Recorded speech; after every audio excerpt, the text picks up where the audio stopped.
রাজেশ, বিয়ের পরে আমরা কোথায় যাব হানিমুন করতে? লন্ডনে না? ইয়েস ডার্লিং, পৃথিবী যেখানেই তুমি যেতে চাও সেখানেই তোমায় নিয়ে যাব। বলো কোথায় যাবে? মালতী, মধুমালতীর ঠিকানা তুই যদি আমাকে না বলিস তাহলে তোর সামনে এর গা থেকে সমস্ত কাপড় আমি টেনে খুলে দেবো। অসিত নারায়ণ চৌধুরী পারে না এমন কোনো কাজ নেই রাজেশ। হ্যাঁ বলুন।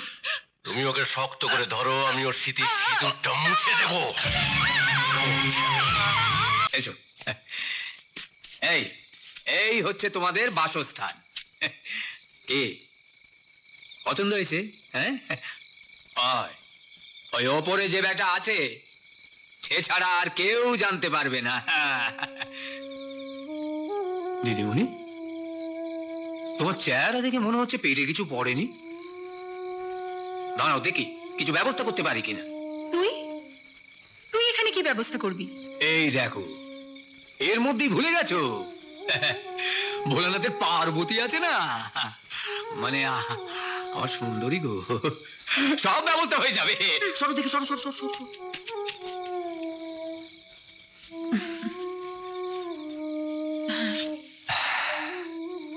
বসো।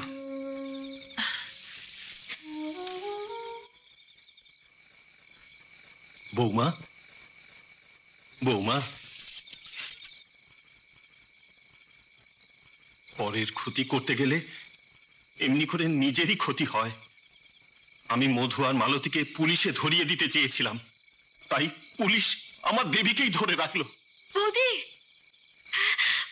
বৌদি, বৌদি, দেবী, দারোগা বাবু তোকে ছেড়ে দিলে? পরমাদেবী, আপনি চলে আসার পর আপনার কথাগুলো আমার মনের মধ্যে সত্যিকার একটা মানুষের চেতনাবোধ জাগিয়ে দিয়েছিল। মনে হলো আমি যেন কোথায় একটা ভুল করেছি, তাই দেবীকে আপনার কাছে ফিরিয়ে দিয়ে গেলাম। আর দারোগা হিসেবে নয়, মানুষ হিসেবে আপনার মতো নারীকে নমস্কার জানিয়ে গেলাম। দেবী, হায় মা। বাবা, দেবী, তোমার জন্য খুব কষ্ট হচ্ছে মালতী। কোথায় রাজপ্রাসাদে পালঙ্কের নরম বিছানায় শুতে, আর এখানে কোনো মাদুরও নেই যে তোমাকে শুতে দেবো। আমি যেখানে ঘুমাবো পালঙ্ক সেখানে হার মানবে। নাও এবার একটু ঘুমো তো। আর তুমি? কেন? আমি তোমার বুকে মাথা রেখে ঘুমাবো, যেখানে আমি পালঙ্কের চেয়ে অনেক বেশি নিশ্চিন্তে ঘুমোতে পারবো। দেবী, মধুমালতীর ঠিকানা তুই যদি আমাকে না বলিস তাহলে তোর সামনে এর গা থেকে সমস্ত কাপড় আমি টেনে খুলে দেবো। দোহাই তোমার, বৌদিকে অপমান করো না। তাহলে ঠিকানাটা বল। না দেবী না, তুই ওদের ঠিকানা বলবি না। বৌদি, মধু তোমার দেখার দায়িত্ব আমার উপর দিয়ে গেছে। তোমার এত বড় অপমান আমি হতে দেব না। শোনো, মধু আর মালতীকে আমি কাজল ডাঙায় চলে যেতে বলেছি। ওরা এখন কাজল ডাঙাতে আছে।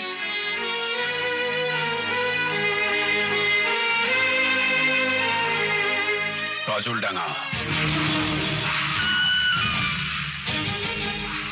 মধু কোথায় বলতে পারিস? বললে কি লাভ?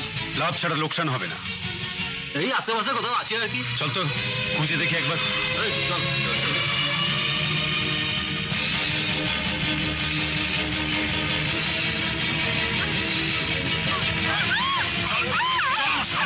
মালতী, মালতী,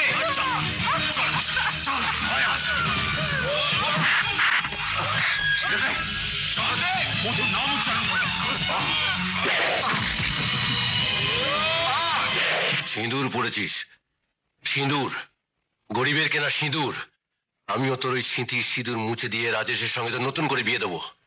হিন্দু নারীর বিয়ে একবারই হয় বাবা, আর সেই সিঁদুর পড়ার পর সেটা তখনই মুছে যায় যখন তার স্বামী মারা যায়।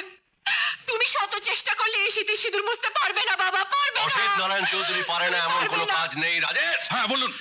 তুমি ওকে শক্ত করে ধরো, আমি ওর স্মৃতির সিঁদুরটা মুছে দেব।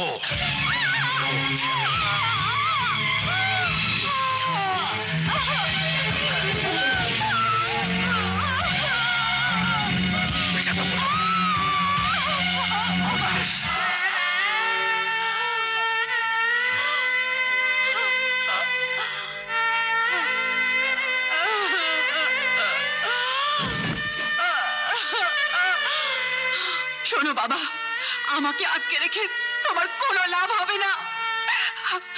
বড় জোর আমার মৃতদেহটাকে জ্বালিয়ে পুড়িয়ে নিশ্চিহ্ন করে দিতে পারো, কিন্তু মধুর মালতীকে তুমি দ্বিতীয়বার বিয়ে দিতে পারবে না বাবা, পারবে না, পারবে না।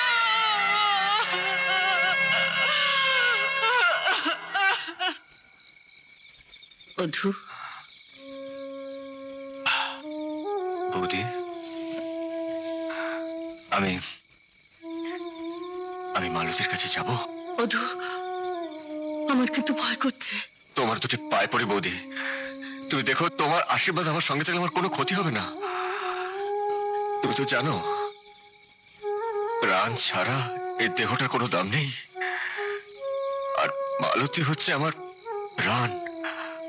ওর কাছে যে আমাকে যেতেই হবে বৌদি। ঠিক আছে, আমিও তোর সঙ্গে যাব। মধু, মালতী তো আমার ঘরের বউ, তোর সঙ্গে গিয়ে ওকে আমি ঘরে নিয়ে আসবো। চল চল। রাজেশ, জীবনে আমি কোনোদিন হারতে শিখিনি। ওই মধু হারামজাদাকে আজ রাতের মধ্যেই শেষ করে দিতে হবে, নাহলে মলিক আবার নিয়ে যাওয়ার চেষ্টা করবে। এত ভাবছেন কেন আঙ্কেল? আজকে রাতটাই হবে মধুর জীবনের শেষ রাত। না না, তোমরা কেউ মধুকে স্পর্শ করতে পারবে না। বাবা, বাবা, আমি তোমার মেয়ে হয়ে মধুর জীবন তোমার কাছে ভিক্ষা চাইছি বাবা। বেশ, আমার কথা তুমি যদি শোনো তাহলে তুমি মধুকে বাঁচাতে পারবে। ওকে বলো এই গ্রাম ছেড়ে ওকে চলে যেতে হবে, আর রাজেশকে তোমাকে বিয়ে করতে হবে। ঠিক আছে, মধু এই গ্রাম ছেড়ে চলে যাবে বাবা। মালতী,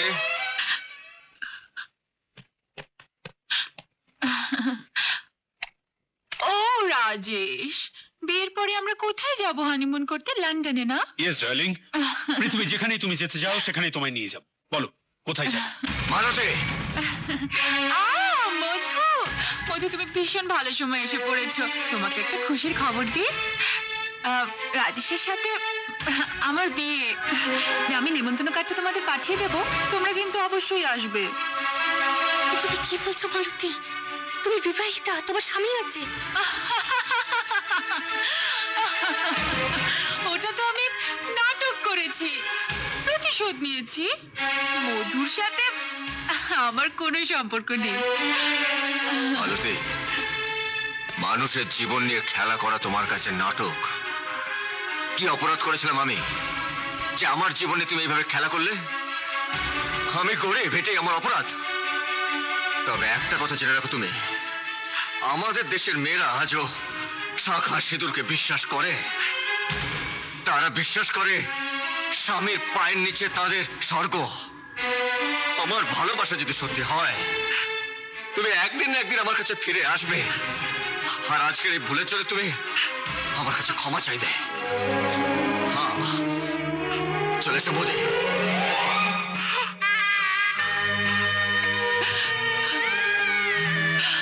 বাবা, আমি মধুকে তাড়িয়ে দিয়েছি বাবা। ও আমাকে ঘেন্না করবে, আমায় ঘেন্না করবে বাবা। চলো বৌদি, আমরা এই গ্রাম ছেড়ে অন্য কোথাও চলে যাই। এখানে থাকলে আমরা অনেক বেশি যন্ত্রণা, অনেক বেশি কষ্ট পাবো। চলে যাবি মানে? মালতী মধুর সঙ্গে সমস্ত সম্পর্ক ছিন্ন করে দিয়েছে দেবী। এ তুমি কি বলছো বৌদি? সত্যি বলিনি রে দেবী, তোর এত কাছে থেকেও আমি তোর ভালোবাসা বুঝতে পারিনি রে, তাই তোকে কাঁদিয়ে আমি হাসতে পারলাম না রে।